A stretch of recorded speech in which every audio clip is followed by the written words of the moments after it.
Shalom et bienvenue sur cette chaîne qui fait l'apologie de Christ. Sur cette chaîne, nous partageons sur la base des Écritures, de pépites de sagesse, des éléments de réflexion en vue de nous armer à être chacun de manière individuelle capable de défendre la foi chrétienne tant soit peu.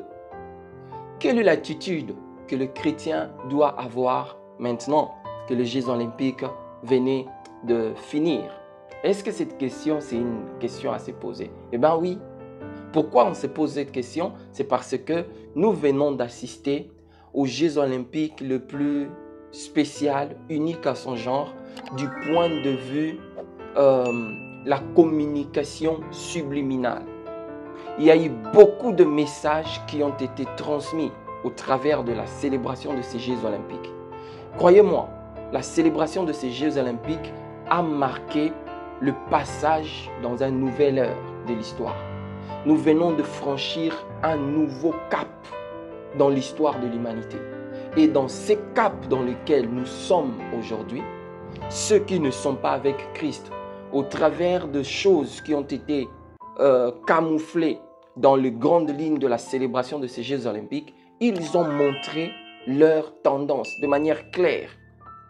Alors c'est à nous chrétiens de prendre le relais et de ne pas rester dans le sommeil de la distraction, le sommeil de tout genre.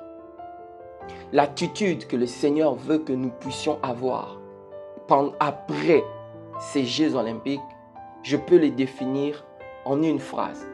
Stop la neutralité. Stoppez la neutralité. Cessez d'être neutre en tant que chrétien.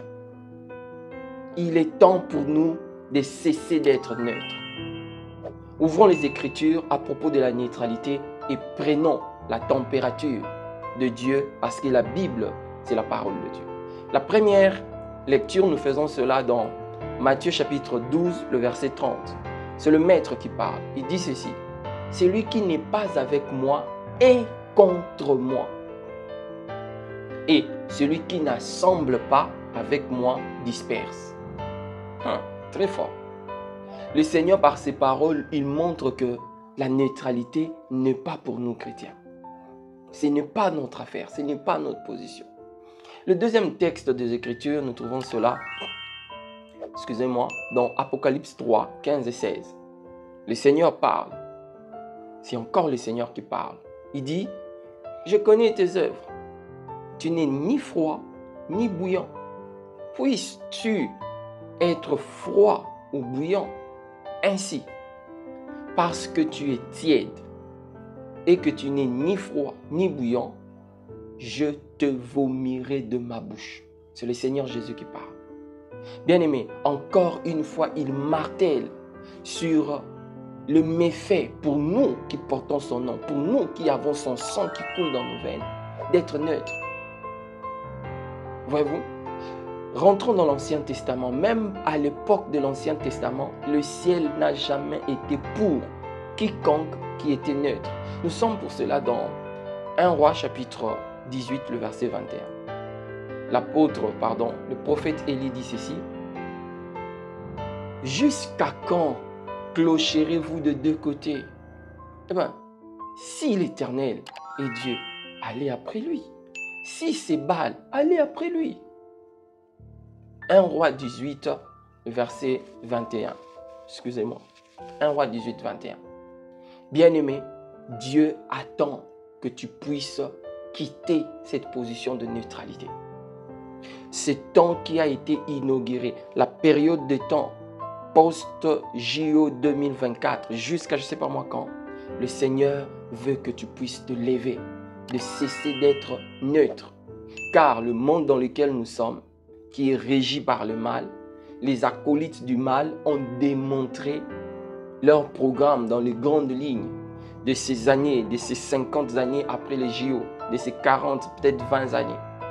Ils ont démontré comment est-ce que les choses vont être faites sur le plan moral, sur le plan spirituel, sur tout le plan pratique.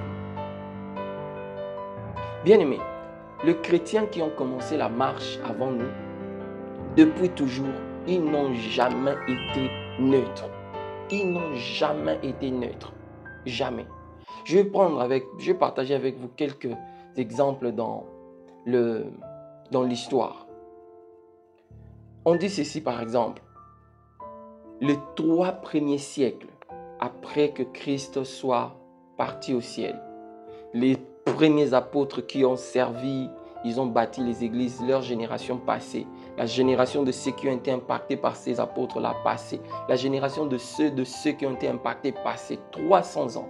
Durant ces 300 ans-là, les chrétiens de cette époque, ils n'ont jamais été dans la neutralité. Ils ont accepté le martyre. Ils ont accepté des humiliations terribles, de persécutions terribles. Mais dans ces combats, dans ces atrocités, ils ont tenu ferme. L'histoire raconte par exemple ce que l'empereur Néron faisait. Il brûlait des chrétiens comme des torches pour éclairer les rues de l'Empire romain. Pourquoi? Parce que ces chrétiens-là, ils disaient que Jésus est Seigneur dans un empire où l'empereur était adoré comme Dieu. Ils n'étaient pas neutres. Ils n'étaient pas neutres. Bien aimé, plus proche de nous, le réformateur, le père de réforme. Le cas par exemple de Luther. Luther avec ses 95 thèses.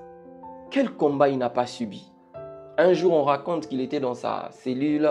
Il y a un de ses amis qui est venu lui dire, tu sais, le roi et tout le monde sont contre toi. Ils menacent de te tuer. Luther prend son courage, il dit, va leur dire, moi Luther, je suis contre eux tous. Il a subi des combats pas comme permis. Il a fait l'emprisonnement, il a été banni, il a connu des choses malheureuses, très malheureuses. Le combat de Luther contre la neutralité a produit cette pensée dans laquelle nous sommes aujourd'hui. Cette voie dans laquelle nous sommes aujourd'hui où les chrétiens ont encore la possibilité de n'avoir comme autorité morale et spirituelle que les Écritures, la Bible et la Bible seule. Posez-vous la question si Luther était neutre. Quelle serait la qualité des chrétiens et du christianisme aujourd'hui? Voyez-vous bien aimé. À côté de Luther, nous avons ce que l'histoire a appelé les confesseurs sous le régime totalitaire. Voyez-vous, on parle par exemple du régime du communisme en Chine, en Russie, partout par là. Ils n'ont pas épargné les chrétiens. Ils n'ont pas épargné les chrétiens. Ils n'ont pas épargné les chrétiens. À côté de la persécution de régime totalitaire, il faut que je le dise aussi, il y avait aussi une persécution montée par la religion catholique. La période de l'inquisitoire, l'inquisition. Cette sorte de parquet, cette sorte de conseil qui avait pour but de traquer toute personne qui bâtissait sa foi uniquement sur les Écritures. Ce n'est pas moi qui l'ai dit, c'est l'histoire qui raconte tout cela. Bien aimés, ces hommes nous ont laissé un héritage de sang. Ils nous ont laissé un héritage acquis à très très grand prix. Le seul secret qu'ils avaient, c'était qu'ils ont refusé d'être neutres. Ils ont refusé d'être neutres. Pensons aux enfants, pensons à la génération après nous. Qu'est-ce que nous allons leur laisser comme héritage?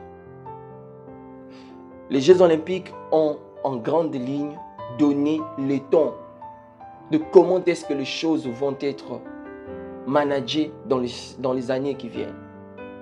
Sur le plan moral, il y a d'autres pays où cela se vit déjà.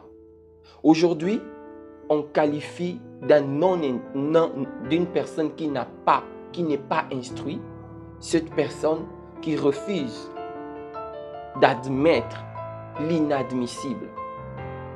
Cette histoire de papa, papa, maman, maman. Si tu dis non, on dit que tu n'es pas éduqué, tu n'es pas cultivé. Réveillons-nous, chers frères et sœurs. Nous sommes dans une période très critique. La seule chose qui fera notre force durant cette période, c'est ce que l'apôtre Paul disait déjà dans Éphésiens chapitre 6, à partir du verset 11 jusqu'en bas. Il présente les armes de l'esprit. Et l'arme, la principale qu'il nous faudra vraiment s'y atteler, c'est la vérité. C'est en restant dans la vérité, c'est en se faisant esclave de la vérité que l'on saura traverser cette période qui s'annonce pas bonne et on sera en mesure de léguer le flambeau à la génération de nos enfants de manière à ce qu'ils aient de repères fiables afin qu'ils continuent le voyage jusqu'au retour du Seigneur. Voyez-vous bien aimés. Je vais m'arrêter par ici en rappelant les deux raisons fondamentales pour lesquelles nous sommes appelés à stopper la neutralité. La première raison, c'est l'appel à la sainteté. Toute personne qui vit dans la neutralité, il n'est pas en train d'expérimenter la vie dans la sainteté. La neutralité va t'amener dans les acceptations, dans le compromis. Et une fois que tu es dans le compromis, tu attristes l'Esprit de Dieu. Bien-aimé, l'appel à la sainteté reste une ligne rouge qui traverse toute l'histoire de l'Église.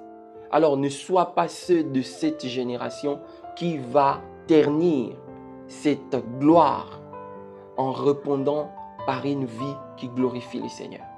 Ça, c'est la première raison pour laquelle le Seigneur ne t'attend pas à être dans la neutralité. La deuxième raison, bien aimé, c'est en rapport avec la mission de l'Église. La mission de l'Église, permettez-moi. Jésus nous a donné, à nous, ses disciples, les commandements que nous trouvons dans Matthieu 28, 19 à 20. D'aller par tout le monde et de prêcher la vérité. D'aller par tout le monde et de prêcher la vérité. Si tu n'es pas positionné, tu auras toujours un conflit d'intérêts. Et quand on est dans le compromis, très souvent, l'histoire a démontré cela, c'est l'autre camp qui gagne. La mission nous attend. Nous devons aller prêcher Christ dans les confins du monde. Nous devons aller prêcher Jésus là où on n'a pas encore entendu parler de lui. Nous devons rentrer, prêcher Jésus là où cela a été fait hier, mais qu'aujourd'hui, il n'y a plus aucune trace, il n'y a plus rien. La mission nous attend.